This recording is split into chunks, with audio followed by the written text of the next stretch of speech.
Näidis ülesanne C. Kaltsiumi väljumistöö on 3,10 elektronvolti. Leia kaltsiumi fotoefekti punapiirile vastav lainepikkus ja sagedus. Kas kaltsiumis tekib fotoefekt, kui seda kiirata elektromagnetlainega, mille sagedus on 800 terahertsi? Kas kaltsiumis tekib fotoefekt, kui kiirata seda elektromagnetlainega, mille lainepikkus on 450 nanomeetrit. Et siin on siis tegelikult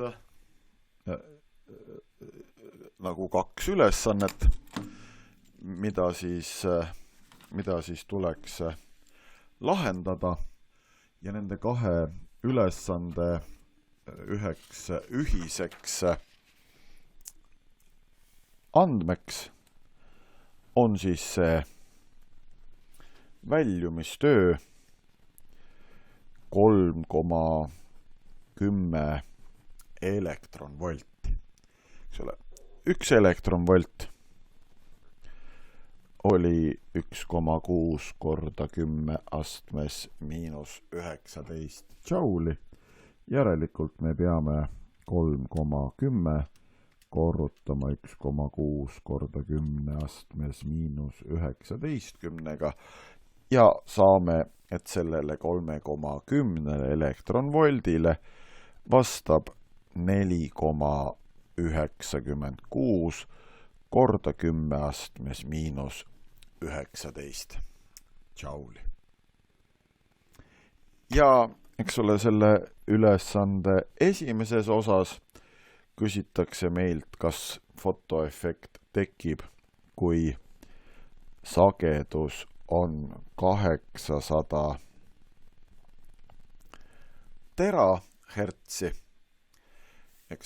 kilo 1000, mega miljon, giga miljard,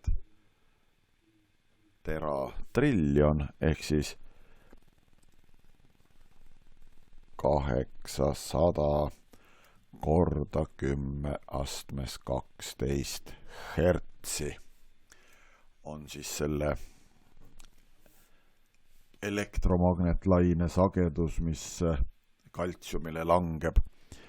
Ja teisel juhul on siis öeldud, et laine pikkus on 450 nanomeetrit, milli, mikro, nano. Nano on korda 10 astmes miinus 9 meetrit. Ja tasub siis meeles pidada seda, et fotoefekt tekib, kui kvandi sagedus on suurem või võrdne väljumistööga, mis siis tähendab seda, et sagedus peab olema sellest punapiiri sagedusest suurem või siis lainepikkus peab olema sellest punapiiri lainepikkusest väiksem. Ehk siis me peame nüüd teiega arvutama välja selle sageduse või lainepikkuse, mis vastab sellele väljumistööle, ja võrdlema seda siis meile ette antud suurustega. Aga see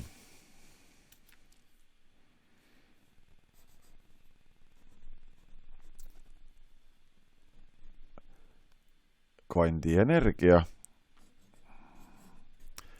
arvutati siis valemist kas H korda F või H korda C jagatud lambdaga. Ehk siis me peaksime siia kirjutama ka need 2 universaalset looduskonstanti.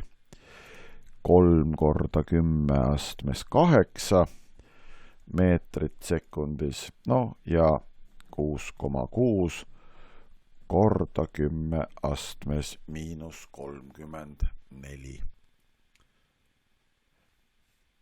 Ja eks ole, meie jaoks on siis tegemist väljumistööga ja vastavad sagedused või lainepikkused kannavad siis punapiiri nimetust. Nii et, eks ole, arvutame välja punapiirile vastava sageduse ja punapiirile vastava lainepikkuse ja võrdleme siis siin vastava sageduse ja siin vastava lainepikkusega.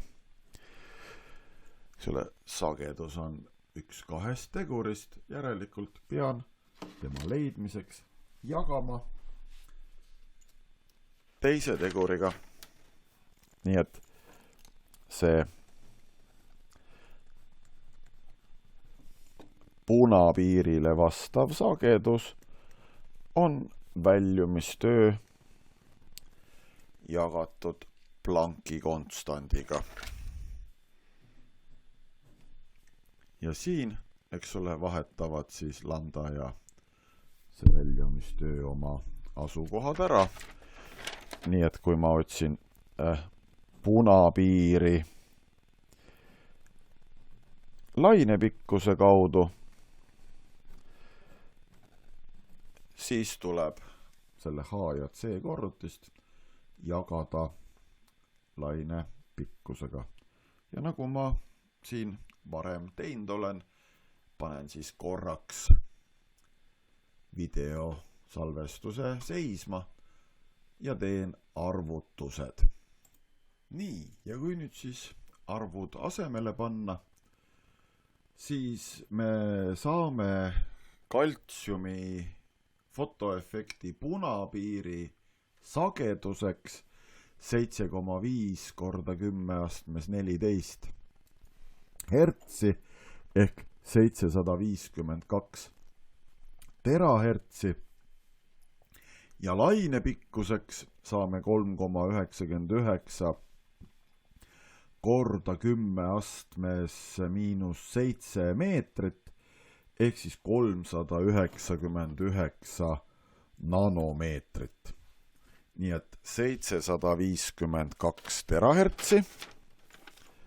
See on siis nüüd see väljumistööle vastav punapiir. 752 nanomeetrit. Vabandust, 752 terahertsi ja 399 nanomeetrit. Aga meil on siis, eks ole, antud 800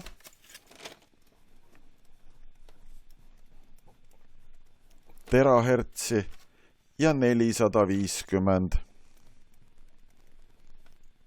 nanomeetrit.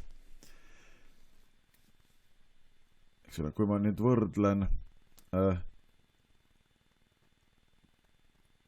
seda väljumistööle vastavat punapiiri ja selle langeva kvandi või langeva valguse lainepikkust, siis me näeme, et eks ole, selle langeva lainepikkuse sagedus on punapiirist suurem.